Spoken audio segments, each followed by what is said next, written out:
Hello दोस्तों, welcome back to my YouTube channel. आज मैं आपको एक इंटरेस्टिंग चाइनीज ड्रामे का हिंदी एक्सप्लेनेशन करूंगी। चलो हम इस कहानी को सुनते हैं। एपिसोड के स्टार्टिंग में हम इस ड्रामे की हीरोइन मिस सू को देखते हैं, जो अपना हाइमन रिपेयर सर्जरी करवाती है क्योंकि उसके प्रेजेंट बॉयफ्रेंड मिस्टर फिंग इस ड्रामे के सेकेंड लीड को वर्जिन गर्लफ्रेंड चाहिए थी और सू उसको अपनी वर्जिनिटी देके अपने डैड को सेव करना चाहती थी। सू का बॉस मिस्टर फिंग को कहता है कि मिस सू आज ऑफिस नहीं आई है और मुझे पता नहीं कि वो कहाँ गई है। तो फिंग सू को कॉल करके पूछता है कि बेबी तुम कहाँ हो। तो सू मन ही मन सोचती है कि लगता है फिंग मेरे ऑफिस गया है और फिर उसको कहती है कि आज मैं ऑफिस नहीं गई क्योंकि मुझे अपने फ्लैट का एग्रीमेंट बनाना था और अब काम हो गया है, इसलिए मैं घर वापस जा रही हूँ। तो फिंग सू को कहता है ठीक है, मैं तुम्हें रास्ते में पिकअप कर लूंगा। जैसे ही सू कार के अंदर जाती है तो फिंग उसको खींच के अपनी गोद में बिठा के कहता है कि बेबी मैंने तुम्हें बहुत मिस किया। ये कहकर वो सू के नेक को किस करने लगता है। तो सू फिंग को रोकते हुए कहती है कि मुझे डर लग रहा है। तो फिंग सू को कहता है कि हम 3 महीनों से डेट कर रहे हैं और तुमने अब तक मुझे टच करने नहीं दिया। ये कहते हुए वो सू के कपड़े उतारकर उसका शर्ट अनबटन करने लगता है। पहले सू फिंग को रोकती है और फिर अपने कपड़े खुद उतारकर मन ही मन सोचती है कि अब मुझे इसके सामने ऐसे प्रिटेंड करना पड़ेगा जैसे ये मेरा फर्स्ट टाइम है और वैसे भी हम ये कार में कर रहे हैं तो इसे पता नहीं चलेगा। मैंने हाइमन रिपेयर सर्जरी करवाया है। और फिर फिंग को कहती है कि ये मेरा फर्स्ट टाइम है तो प्लीज आराम से करना। तो फिंग हंसते हुए सू के नेक को बाइट करने लगता है। तभी एक दूसरी कार उन पर फ्लैशलाइट मारने लगती है जिससे फिंग और सू डिस्टर्ब होते हैं। और फिर इस ड्रामे का मेन लीड मिस्टर शाह उस कार से बाहर आता है और फिंग को कहता है कि अच्छा तो तुम लोग कार में सेक्स कर रहे हो। जब सू शॉ की आवाज़ सुनती है तो सोचने लगती है कि ये आवाज़ पहले कहीं सुनी लगती है, जिसके बाद हमें पता चलता है कि फिंग और शाओ कजन ब्रदर हैं और शाओ फिंग का बर्थडे सेलिब्रेट करने आया होता है। फिंग सू को शाओ से इंट्रोड्यूस करवाते हुए कहता है कि ये मेरी गर्लफ्रेंड सू है और सू को मुड़ने को कहता है। जैसे ही सू शॉ को दिखती है तो वो शॉक होकर सोचने लगती है कि ये तो शॉ है, मेरा एक्स बॉयफ्रेंड। और फिर जल्दी से वो फिंग के गोद से उठकर सीट पर बैठ जाती है और फिर से सोचने लगती है कि मैंने तो इसे 4 साल से नहीं देखा, तो आज ये अचानक कहाँ से आ गया। मैंने अभी अपना हाइमन रिपेयर सर्जरी करवाया और जिसके साथ मेरा फर्स्ट टाइम था वो सामने खड़ा है। फिंग सू को पूछता है कि बेबी क्या हुआ। तो सू कहती है कुछ नहीं और फिर वो अपने आप को शाओ से इंट्रोड्यूस कराती है। ये सुनकर शाओ उस पर हंसता है। फिंग शाओ को डिनर पे इनवाइट करता है तो वो आने के लिए मान जाता है। तो सू फिंग को कहती है कि तुम मिस्टर शाओ के साथ डिनर पे जाओ, मैं घर जाती हूँ। तो फिंग सू को कहता है कि मेरा कजन ब्रदर 4 साल बाद वापस आया है तो इसीलिए तुम्हें हमारे साथ डिनर करना पड़ेगा। डिनर के बाद मैं खुद तुम्हें घर ड्रॉप करूंगा। तो सू के पास कोई ऑप्शन नहीं होता है तो वो मान जाती है। जैसे ही वो रेस्टोरेंट पहुंचते हैं तो सू फिंग को कहती है कि मुझे वॉशरूम जाना है।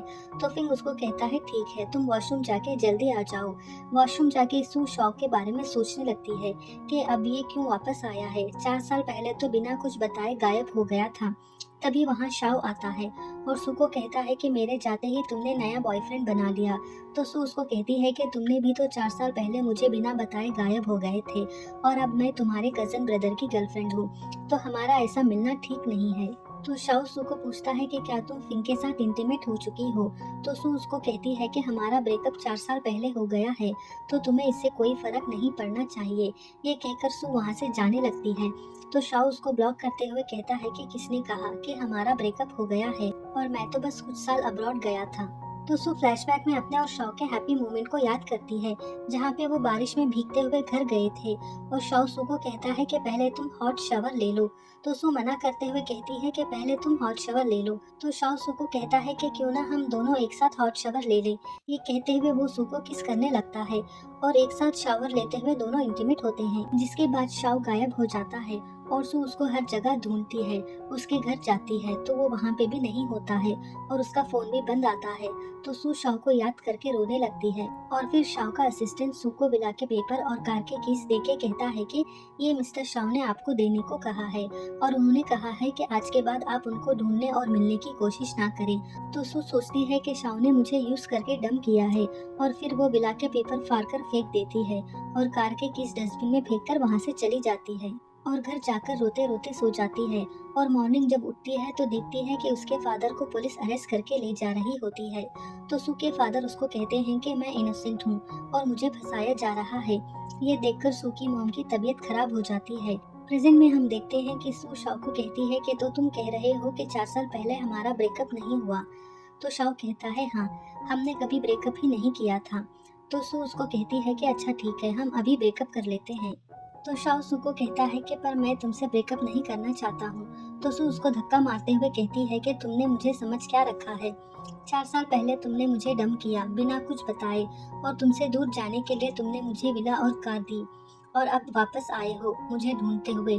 क्या तुमने मुझे डॉग समझ के रखा है, जब तुम बुलाओ तब आने के लिए और जब चाहे छोड़ने के लिए। तो शाओ सू की पर्स उठाते हुए उसको कहता है कि फैमिली इशू थे, इसीलिए तुम्हें बिना बताए जाना पड़ा, और अब मैं वापस आ गया हूँ और मैं तुम्हें प्रॉमिस करता हूँ कि मैं दोबारा ऐसा नहीं करूँगा।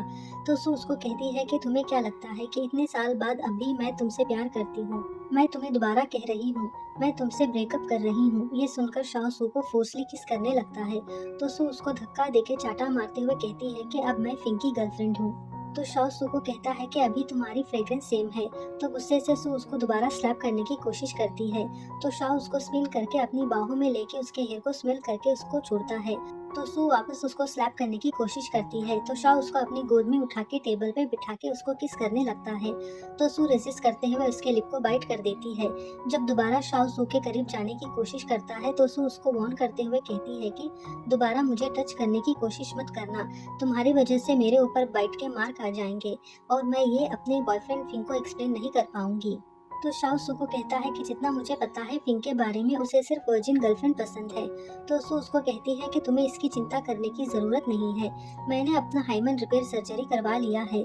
तो शाओ सू के ऊपर गुस्सा करते हुए कहता है कि मैं तुम्हें वार्न कर रहा हूँ, फिंग से ब्रेकअप कर लो, नहीं तो मैं फिंग को हमारे बारे में सब कुछ बता दूंगा। तो सू शाओ को छोड़ने को कहती है। तभी बाहर से फिंग सू को आवाज देते हुए कहता है कि बेबी क्या तुम अंदर हो। ये सुनकर सू डर जाती है और शाओ को कहती है कि फिंग बाहर है तो प्लीज मुझे छोड़ो। तो शाओ सू को कहता है कि क्या तुम उसे हमारे बारे में कहोगी कि मैं उसे हमारे बारे में कहूँ। तो सू उसको रोकते हुए कहती है कि तुम मुझे फोर्स मत करो कि मैं तुमसे नफरत करने लगूं। तो शाओ सू को कहता है कि अगर तुम मुझे किस करोगी तो मैं फिंग को बता नहीं पाऊंगा। तो सू उसको कोई जवाब नहीं देती है। तो शाओ बाहर जाने लगता है तो सू उसको खींच के किस करने लगती है। बाहर से फिंग सू को दोबारा आवाज देता है तो सू शाओ को धक्का मारकर बाहर जाने लगती है। तो शाओ सू को रोकते हुए कहता है कि फिंग को टच करने मत देना, मैं तुम्हें टाइम देता हूँ, कल फिंग का बर्थडे है तो इससे पहले उससे ब्रेकअप कर लो। तो सू शाओ की बात को इग्नोर करके डोर ओपन करती है। तो फिंग सू को पूछता है कि इतनी देर से तुम वॉशरूम में क्या कर रही हो। तो सू उसको कहती है कि मेरा स्टमक थोड़ा अपसेट है, इसीलिए मैं घर जाना चाहती हूँ। ये कहकर वो मन ही मन में सोचने लगती है कि फिंग कितने महीनों से वेट कर रहा है मेरे साथ इंटीमेट होने के लिए। आज तो सब कुछ हो जाता कार में, लेकिन इस शाओ ने मेरा प्लान बर्बाद कर दिया। अगर मैं इसको सेटिस्फाई नहीं करूंगी तो मैं अपने डैड को कैसे बचा पाऊंगी। और फिर फिंग से पूछती है क्या तुम मुझसे नाराज हो। तो फिंग उसको कहता है कि जब भी मैं तुम्हारे करीब आने की कोशिश करता हूँ तुम कोई ना कोई बहाना बना लेती हो। तो सू फिंग को कहती है कल तुम्हारा बर्थडे है तो मैं कल जल्दी आऊंगी। तो फिंग कहता है ठीक है, मैं कल के लिए रूम बुक कर देता हूँ। और फिर वो सू को अपने करीब लाकर कहता है कि कल तुम मेरा बर्थडे प्रेजेंट बनकर आना। ये सब सुनकर शाओ को बहुत गुस्सा आ रहा होता है। तो सू सोचने लगती है कि शाओ ने मुझे कल तक का टाइम दिया है ब्रेकअप करने के लिए, और ये फिंग कल मेरे साथ नाइट स्पेंड करना चाहता है। आखिर करूँ तो मैं क्या करूँ। नेक्स्ट सीन में हम सू की मॉम को देखते हैं, जो कि अपने हस्बैंड की फोटो देख के रो रही होती है। तो सू अपनी मॉम को कंसोल करते हुए कहती है कि मॉम अब चिंता मत करो, डैड इनोसेंट है और मैं उनको जल्दी जेल से छुड़ा लूंगी। तो सू की मॉम उसको कहती है कि फिंग ग्रुप ऑफ कंपनी ने तुम्हारे डैड के ऊपर झूठा फ्रॉड केस करके जेल भेजा है, और वो बहुत पावरफुल लोग हैं, हम उनसे नहीं लड़ पाएंगे। तो सू अपनी मॉम को कहती है कि अगर मैं कहूँ कि मैं फिंग ग्रुप के इकलौते बेटे को जानती हूँ तो सू की मॉम उसको कहती है ये तुम क्या कह रही हो।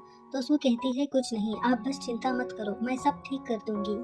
और फिर हम देखते हैं कि सू ने बहुत मेहनत की थी फिंग को अपने जाल में फंसाने के लिए, क्योंकि वो फिंग को इस्तेमाल करके अपने डैड को जेल से निकलवाना चाहती थी।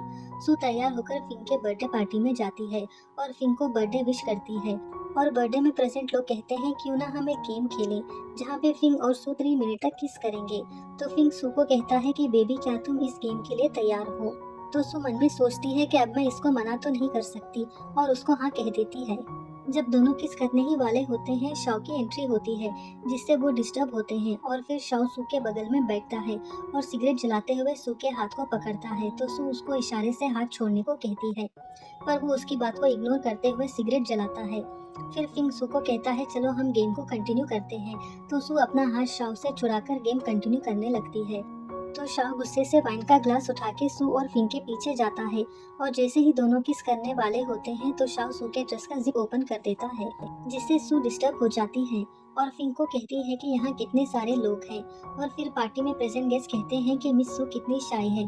तो फिंग सू को कहता है अच्छा ठीक है, हम रूम में चलते हैं। तो सू शाह के हाथ को अपने ड्रेस से निकाल के फिंग के साथ चली जाती है। ये देखकर शाह को बहुत गुस्सा आता है और वो वाइन का ग्लास को तोड़ देता है। रूम में जाके फिंग सू को पूछता है क्या मेरा बर्थडे प्रेजेंट रेडी है। तो सू कहती है हाँ। तो फिंग कहता है कि मैं अपना बर्थडे प्रेजेंट ओपन करता हूँ। ये कहकर वो सू के कपड़े उतारने लगता है और फिर इसको अपनी गोद में उठा के बेड पर सुलाता है और फिर सू के साथ इंटीमेट होता है। और जब वो सू को किस करने ही वाला होता है कि उसे एक कॉल आ जाता है। तो सू फिंग को कहती है कि तुम पहले कॉल रिसीव कर लो, मैं थोड़ी देर तुम्हारा वेट कर लूंगी। तो फिंग कॉल रिसीव करने बालकनी जाता है। तो सू भी वॉशरूम जाती है और अचानक से वहाँ शाओ आ जाता है और सू को फोर्सली किस करने लगता है। तो सू उसको धक्का मारते हुए कहती है कि तुम यहाँ क्या कर रहे हो। फिंग बाहर बालकनी में ही है, तो उसके देखने से पहले प्लीज तुम यहाँ से जाओ। तो शाओ उसको कहता है कि डरो मत, ये कॉल आधे घंटे तक चलेगा। तो सू उसको कहती है कि आखिर तुम ये सब मेरे साथ क्यों कर रहे हो, और बेक करते हुए उसको कहती है कि हमारा ब्रेकअप हो गया है तो प्लीज मुझे छोड़ दो। और फिर शाओ को बेक करते हुए कहती है कि प्लीज फिंग के सामने ऐसे प्रिटेंड करो कि तुम मुझे नहीं जानते हो। तो शाओ उसके बातों को इग्नोर करते हुए सू को फोर्सली किस करने लगता है और फिर सू को कहता है कि मैं तुम्हें वार्न कर रहा हूँ, अगली बार मेरे सामने फिंग का नाम मत लेना। तो सू रोते हुए शाओ को कहती है कि प्लीज मुझे जाने दो, पर शाह उसको अपनी बाहों में लेके उसके कपड़े ऊपर उठाने लगता है। तो सू उसको रोकते हुए कहती है कि ये तुम क्या कर रहे हो, मैंने अभी अपना हाइमन रिपेयर सर्जरी करवाया है। तो शाह उसको कहता है कि तुमने अपना हाइमन रिपेयर सर्जरी करवाया है, इसीलिए मुझे ये सब तुम्हारे साथ दोबारा करना पड़ रहा है। ये कहते हुए वो सू को किस करने लगता है और फिर उसको अपनी गोद में उठा के टेबल पे बिठा के जबरदस्ती किस करने लगता है। तो सू रेजिस्ट करते हुए परफ्यूम का बॉटल गिरा देती है, जिसकी आवाज सुनकर फिंग सू को आवाज देते हुए वॉशरूम की तरफ आता है। तो सू जल्दी से वॉशरूम के बाहर जाती है।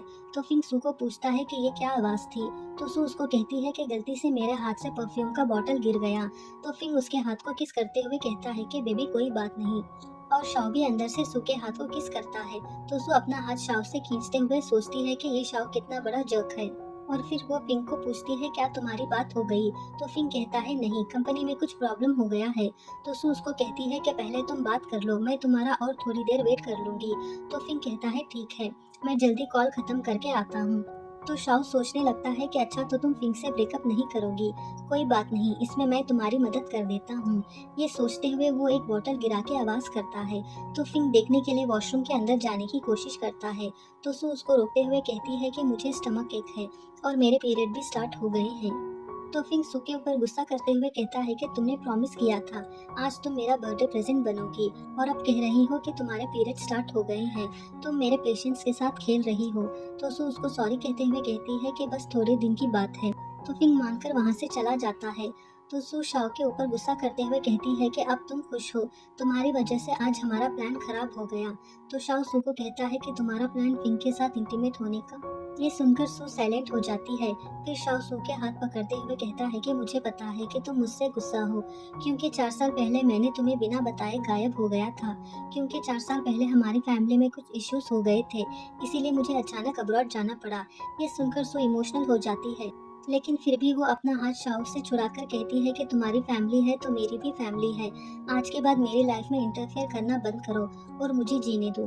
तो शाओ उसको कहता है कि तुम्हारे पीरियड खत्म होने में 7 दिन है, तो मैं तुम्हें और 7 डेज का टाइम देता हूँ, तुम खुद फिंग से ब्रेकअप कर लो, और अगर तुमने इन 7 दिनों में फिंग से ब्रेकअप नहीं किया तो मैं फिंग को हमारे बारे में सब कुछ बता दूंगा। ये कहकर वो सू को दोबारा फोर्सली किस करने लगता है और फिर वहाँ से चला जाता है। और सू सोचने लगती है कि अब मैं क्या करूं, बिना फिंग के मदद के मैं डैड को जेल से निकाल नहीं सकती और शाओ मुझे फिंग के करीब जाने नहीं देगा। अगर आपको इस ड्रामे का हिंदी एक्सप्लेनेशन अच्छा लगा तो प्लीज़ मेरे वीडियो को लाइक और चैनल को सब्सक्राइब कर दीजिए। Thank you.